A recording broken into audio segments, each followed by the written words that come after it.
Chers amis, bonjour. Nous allons parler aujourd'hui de Korach. Korach ou l'orgueil destructeur. Korach avait tout pour réussir. Noble par sa naissance, intelligent et beau parleur, chef de section dans le transport du sanctuaire, et à la tête d'une fortune colossale. Mais Korach a commis une grave erreur d'appréciation. Pourquoi? Parce qu'il était mu par un orgueil démesuré, attisé et encouragé par sa femme. Toute l'histoire de Korach se résume donc en cette phrase, une histoire pleine d'enseignements, au-delà de l'incident qui s'est produit dans le désert. Qui est Korach? Ce personnage qui a marqué l'histoire du peuple juif. Un peu de généalogie pour le situer, car la généalogie joue un rôle capital au départ de cet incident de Korach. Le troisième fils de Yaakov Avinu se nomme Lévi. Lévi donne naissance à 3 fils, Gershon, Kehat et Merari. Le plus important des 3 fils, c'est Kehat, qui est père lui-même. Il est père de 4 fils, qui sont Amram, Yitzhar, Chevron et Uziel. Amram étant le père de Moshe Rabbeinu, et de Aaron, et de Myriam. Korach s'est dit, Moshe et Aaron, fils de Amram, l'un a pris la direction du peuple, il a pris la royauté, et l'autre, il a pris la prêtrise. C'est vrai, c'est discutable, mais c'est encore acceptable, puisqu'ils sont les fils de l'aîné de mon grand-père Kehat. Mais pourquoi le petit-fils d'Amram, Elazar, a été nommé grand prêtre et non moi, bien que je sois au moins son égal? Mais le comble, alors que la place de chef de famille des Lévites devrait me revenir, car je suis l'aîné de Yitzhar, second fils de Kehat, je suis donc le cousin le plus proche de Moïse. Pour quelle raison Moïse a-t-il nommé Eltsaphan ben Uziel à ce poste de chef de la famille de Kehat? Poste qui me revient de droit, puisque Uziel est c'est le quatrième fils de Kehat. L'amertume suscitée par cette nomination va être à l'origine de la rébellion de Korach contre Moïse. Et comme cela arrive souvent dans la vie, surtout à un niveau social élevé, on règle ses affaires personnelles en les maquillant, en leur donnant une dimension à la mesure de l'importance du litige. Vous avez des mécontents, il en existe toujours, et il en existera toujours, dans toute société humaine, ce qui fait d'ailleurs le bonheur des candidats aux élections, qui vont se servir de ce mécontentement pour se propulser à la tête du peuple. Korach est un homme intelligent. Il a vite compris qu'en s'attaquant de front à Moïse, il n'arrivera à aucun résultat. Il va alors mettre à profit des alliances à même de faire bouger une grande partie de la population. Il fait appel à Dathan et à Aviran, 2 personnages douteux de la tribu des Rouven, dont il est question d'ailleurs à plusieurs reprises dans la Torah, et qui sont certainement à l'origine de la fuite d'Égypte, la fuite de Moshe, qui avait tué un Égyptien. Il fait aussi appel à On ben Pelet, également de la tribu voisine de Reuven. Que pensait véritablement Korach en entreprenant cette révolte? Car d'après le Harizal, Korach possédait un certain degré de sainteté, puisque les initiales de son nom correspondent aux dernières lettres du verset Tzadik Katamar Ifrach. Nous avons Kuf, Katamar, Resh, Ifrach, Chet, Korach. C'est-à-dire que, je traduis le verset, le juste fleurira comme le palmier.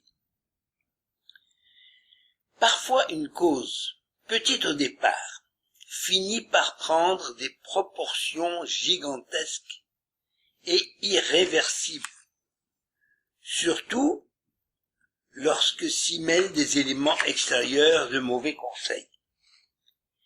Après avoir vu par inspiration divine que parmi ses descendants se lèverait l'un des plus grands prophètes d'Israël en la personne de Samuel, ainsi que 24 groupes de Lévites qui vont prophétiser également, Korah se fit la réflexion suivante.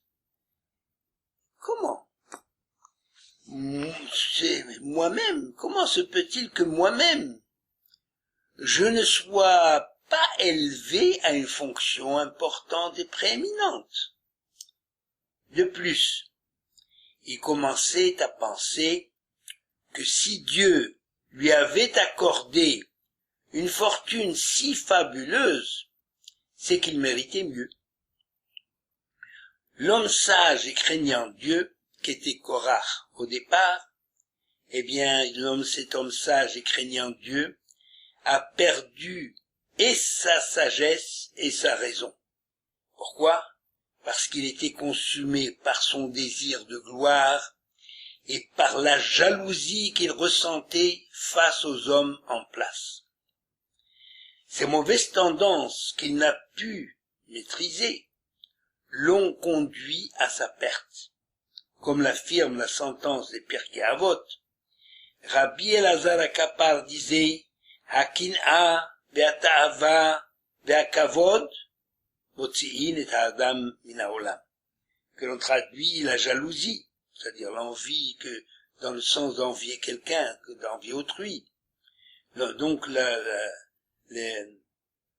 hakin'a, donc la jalousie, ve'hatava, c'est la volupté, le désir, l'avidité, ve'hakavod et la recherche des honneurs, ces trois choses abrègent la vie de l'homme, précipitent la fin de la vie de l'homme.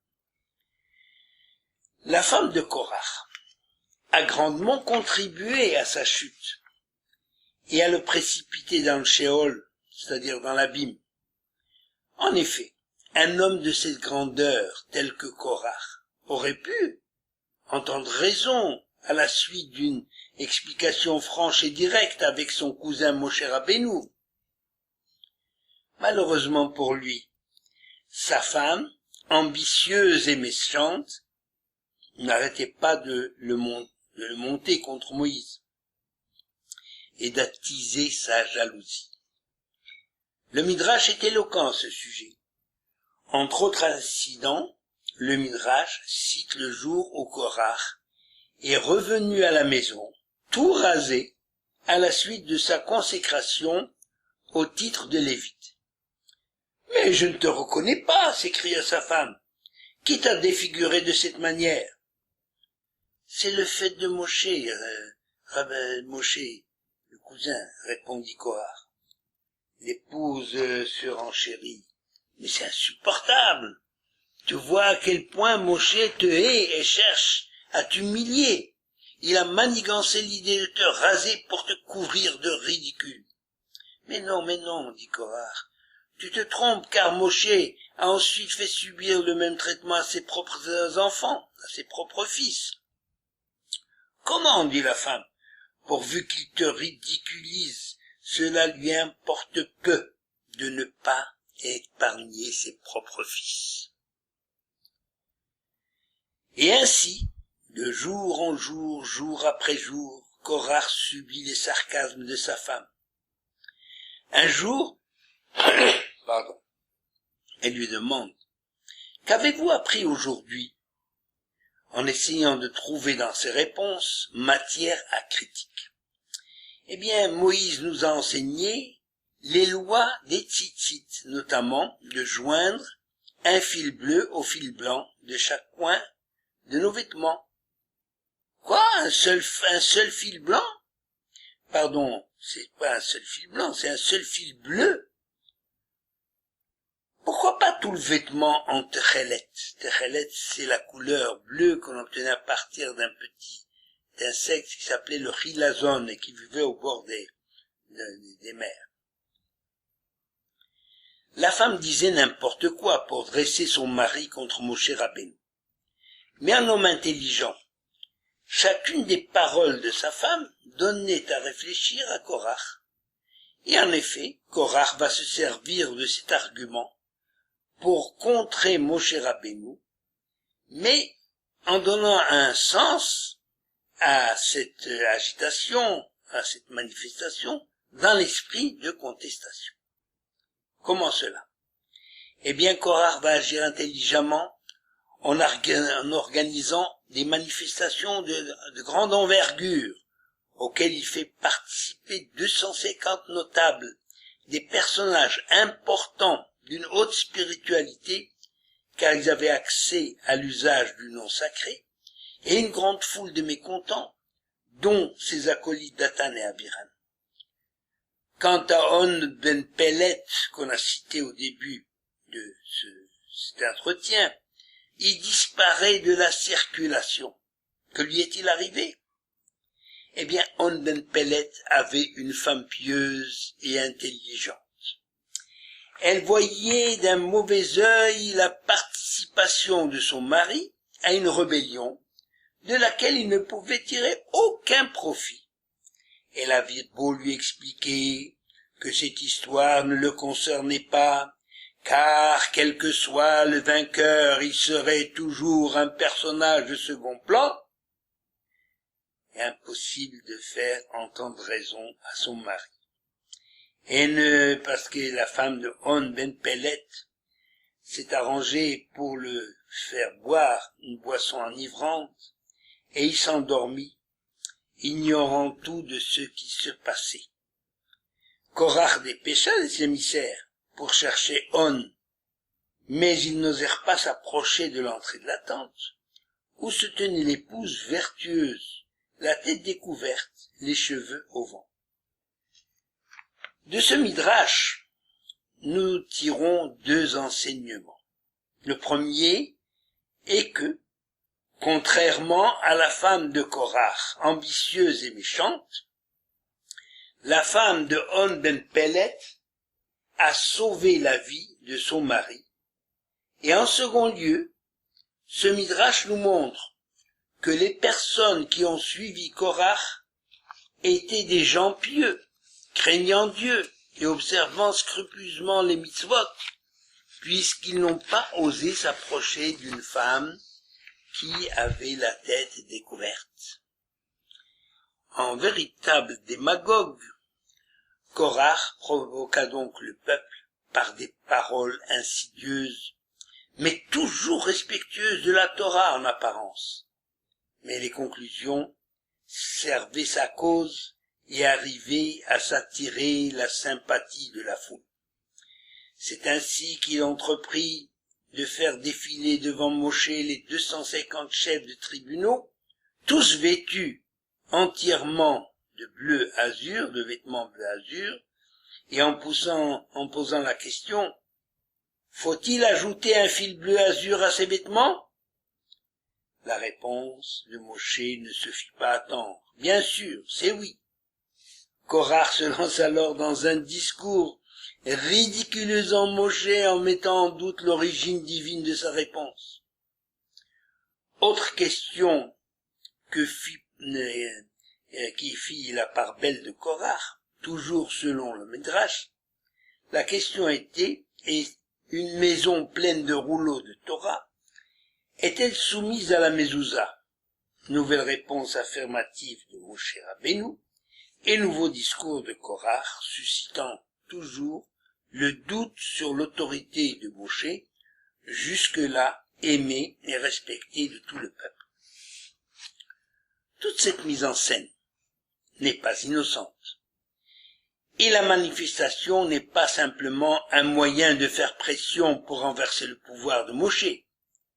À force de penser qu'il a raison et qu'il est dans son droit, Korach a fini par y croire et par abandonner sa foi et son respect de l'autorité en place. En effet, que signifient les deux démonstrations publiques qui lui ont gagné la foule à sa cause?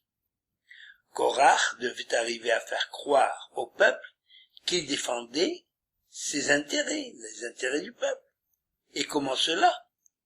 Korach commença son discours par une déclaration qui proclamait sans embâche Moïse et Aaron devant la foule rassemblée qui s'adressait directement à Moïse et Aaron devant la foule rassemblée. Rav Lachem ben Levi, qui rôle, non, c'est Rav Lachem, il n'y a pas de ben Levi, c'est une autre citation, excusez-moi. Rav Lachem qui kol haeda kulam kedoshim. Qu'on peut traduire, c'en est trop pour vous d'avoir accaparé tout le pouvoir, car toute cette assemblée réunie aujourd'hui, ils sont tous des saints, et l'Éternel est parmi eux. Et alors pourquoi la matisnaseou al Hashem? Et pourquoi vous vous élevez au-dessus de la communauté? Discours démagogique, qui est allé droit au cœur des assistants. Discours qui a affligé Moshe au point qu'il s'est découragé et qu'il est tombé face contre terre. Lui, Moshe, d'habitude une main de fer dans un gant de velours. Le symbole du talit tout bleu est devenu clair après la déclaration qu'ils sont tous des saints. Tout le monde a alors compris que le talit était le symbole du peuple d'Israël, qui était dominé par un seul homme qui lui imposait des lois de son invention dans le but de le conserver son pouvoir et de renforcer son pouvoir, sa position. Cette idée est renforcée par le fait que le fil teint en bleu de Chilazon, c'est ce fil qui servait pour nouer les fils des tzitzit, parce qu'on enroulait ce fil bleu autour des fils blancs. L'image est parlante d'elle-même, c'est-à-dire que Moïse est le dictateur qui règle les faits et gestes des enfants d'Israël, puisqu'il les entoure, il les cadre. Les gens sont-ils tous des saints, comme l'affirme Korach? En clair, Korach voulait dire que tout le monde est à l'égal de Moïse, et qu'il n'est pas nécessaire d'avoir un dirigeant. Comment une telle parole de flatterie évidente pouvait-elle être acceptée par la foule? En fait, Korach s'adressait d'abord à des gens frustrés, issus de la tribu des Réhouven, qui ressemble justement cette tribu de Réhouven, rappelons-le, c'est le fils aîné de Yaakov. Donc les Réhouven ressentaient comme une injustice de ne pas bénéficier du fait d'être la tribu du fils aîné de Jacob Israël. C'est-à-dire c'est eux qui devaient être les prêtres dans chaque famille. Ce procédé démagogique n'est qu'une vulgaire mobilisation de personnes dépourvues de sens spirituel. Korach voulait dire que tous les hommes ont entendu lors de la révélation au mont Sinaï que l'Éternel avait déclaré « Vous serez pour moi un royaume de prêtres et une nation sainte ». C'est vrai, Dieu l'a prononcé. Il a dit, vous serez pour moi un royaume de prêtres et une nation sainte. Donc tout le monde est prêtre et tout le monde est saint. Mais l'erreur de Korach était de croire que cette parole divine s'était déjà réalisée, alors que le verbe est au futur. Vous serez pour moi. C'est-à-dire pas, vous n'êtes pas, mais vous serez, si vous le méritez par votre fidélité et par vos efforts à réaliser ma volonté consignée dans la Torah. C'est vrai que la sainteté est un don du ciel, mais la sainteté ne s'acquiert qu'à la suite d'efforts personnels qui passent par différentes étapes que le Ramchal, Rabbi Moshe Chaim Luzzatto, décrit dans son célèbre ouvrage Le Sentier des Justes, Mesilat Yesharim, en hébreu, c'est le titre hébraïque. Eh bien, le Ramchal, qui cite ces étapes, sont au nombre de 10, dans l'ordre qui nécessite. Chacune des étapes nécessite un temps plus ou moins long pour maîtriser les qualités indispensables pour l'acquisition de la sainteté, c'est-à-dire qu'il est impossible de brûler les étapes. Chacune des qualités nécessite en effet un long développement aussi et un lent apprentissage. Et aussi je ne citerai que celles qui ont manifestement manqué à Korach, c'est l'humilité et la crainte de Dieu. Souvent, l'homme attribue à autrui les défauts dont lui-même est atteint. C'est connu. Par exemple, un cœur pur et bon ne voit jamais, de prime abord, la méchanceté ou la fourberie chez autrui. Le contraire est aussi vrai. Recherchant la gloire et le renom, Korach pensait que ces mêmes sentiments animaient également le cœur et l'esprit de Moshe Rabbeinu. C'est ce qui a poussé Korach à poser cette seconde question à Moïse, à qui il reprochait de se mettre en avant, laissant le troupeau derrière lui, au sens propre et au figuré d'ailleurs, troupeau.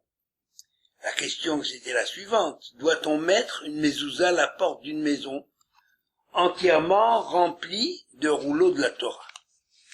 Tout le monde sait que chaque rouleau de la Torah contient les 2 passages inscrits dans la mezouza. Mais pour quelle raison alors mettre une mezouza à la porte, si la maison est entièrement remplie de rouleaux qui contiennent ces mezouzotes? La question, il faut l'interpréter selon l'état d'esprit de Korach, dans le même sens que pour le tzitzit. Le peuple n'a pas besoin d'avoir à sa tête quelqu'un qui se met en avant. Le peuple est capable de gouverner tout seul. Nos sages interprètent la réponse de Moïse de la manière suivante.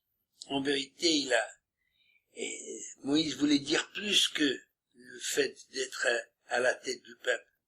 Il dit, il n'est pas suffisant, si on met la mezouza à la porte que l'on voit en entrant et en sortant. Moïse dit, il n'est pas suffisant d'être un bon juif à la maison ou à la synagogue. Il est impérieux d'être aussi un bon juif, sinon davantage, à l'extérieur de sa maison, dans sa relation avec autrui, en matière de respect, d'honnêteté, en raison de quoi justement? Parce que c'est un Kiddush Hashem. Ça veut dire un juif qui se conduit d'une manière exemplaire, là où il se trouve, à l'extérieur de sa maison, suscite le respect pour son Dieu et pour la Torah. L'inverse est aussi important. Je veux dire par là, ça c'est pas Moïse qui le dit. C'est nos sages qui, à travers les leçons de Moussard qu'ils donnent aux gens, et à certains hommes à l'extérieur de chez eux, qui passent pour des êtres paisibles, pleins de bonté, d'indulgence, respectueux de tout un chacun, alors qu'en réalité, ils deviennent des tyrans égocentriques dès qu'ils franchissent le seuil de leur foyer, où ils font régner la terreur. Alors Moshe Rabbeinu dit, il ne suffit pas de passer pour quelqu'un de bien dans son bureau ou dans son entreprise. Il est important d'être d'abord un bon père de famille, que de passer son temps à soigner sa renommée à l'extérieur. Les deux, il faut les deux, c'est sûr, mais pas tromper les gens sur sa nature réelle. L'autre erreur fatale de Korach, c'est de proclamer justement que Moshe s'est accaparé du pouvoir et qu'il a nommé de son propre chef son frère, et en agissant ainsi, Korach remet en question l'origine divine de la Torah, qui témoigne que Moïse n'a fait que obéir aux ordres de Hachem. En fait, le véritable problème est le suivant.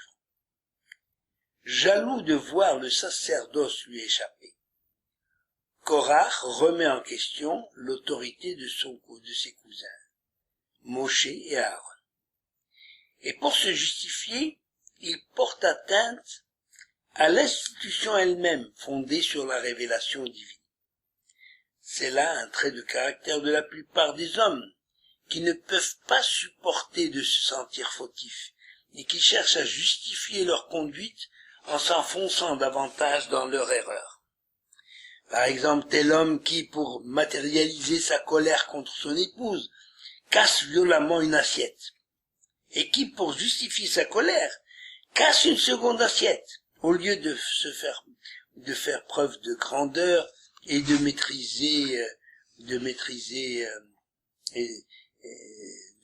se maîtriser après son premier geste malheureux. Il en est ainsi de Korach, qui aurait pu s'amender et faire preuve de grandeur. Korach imagine d'instaurer la démocratie au sein du peuple d'Israël. Pas une démocratie pour gérer les problèmes matériels et établir l'égalité entre tous les citoyens, mais aussi pour attribuer au peuple le pouvoir de légiférer. Il voulait aussi, et il a agi ainsi, pour attribuer au peuple le pouvoir de légiférer en matière religieuse. Soit dit en passant, aucun système politique n'a réussi à ce jour à instaurer cette égalité sur le terrain, dans tous les pays du monde. Quel que soit leur régime politique, il a toujours existé et il existe toujours une inégalité au sein de la population. Il existe toujours des riches et des pauvres, des gens appartenant à la haute société et ceux qui croupissent dans leur misère sociale et psychologique. Dans sa sagesse, la Torah a mis l'accent sur l'importance de l'individu, quelle que soit sa classe sociale, car sur le plan matériel, la Torah affirme « Les pauvres ne manqueront jamais en Israël », que l'on peut traduire en étendant cette affirmation à tous les peuples et à tous les régimes. Il y aura toujours des riches et des pauvres. Il y aura toujours des hommes de pouvoir, des riches et des classes sociales favorisées. Korach est donc un personnage dangereux. Moshe Rabbeinu, qui a toujours plaidé en faveur du peuple alors même que celui-ci a gravement fauté, dévié ou devenu infidèle. Face à Korach, Moshe Rabbeinu va demander à l'Éternel un châtiment hors du commun pour que le peuple en tire la leçon et qu'il en tire la leçon pour toutes les générations à venir. Certaines idéologies héritières spirituelles de Korach ont proclamé haut et fort que tous les peuples de la terre sont égaux, et par conséquent que la notion de peuple élu n'a plus aucun sens. Tous les peuples seraient Israël, et que la terre promise est celle où les hommes souffrent. C'est celle-là la terre promise. En clair, la prétention du peuple juif est dépassée. À partir du moment où tous les hommes sont des fils de Dieu, Israël ne peut pas se prévaloir d'une identité particulière. Ces nations croient être dans la vérité, mais elles s'aperçoivent que les siècles d'histoire ne leur donnent pas raison, puisqu'Israël est toujours là, plus vivant que jamais. Au lieu de faire la preuve de grandeur, en admettant cette réalité de la Torah, ces nations préfèrent persécuter le juif et chercher à l'éliminer par tous les moyens pour se justifier à leurs yeux. Jean-Paul Sartre, philosophe athée, avait réduit l'identité juive à un phénomène sociologique. Le sentiment d'appartenance au peuple juif ne serait que le résultat de l'antisémitisme. Mais quelques jours avant sa mort, ce grand philosophe a fait preuve justement de grandeur, en reconnaissant que l'identité juive résultait non pas des avatars de l'histoire et des considérations que les autres portaient sur lui, mais bien au fort attachement des Juifs au Dieu d'Israël. Certains Juifs émancipés commencent à reconnaître, eux aussi, cette vérité de la Torah, à savoir que l'Éternel a proclamé une fois pour toutes « Béni Bechori Israël, Israël est mon fils aîné », encore une histoire de filiation. Shabbat Shalom.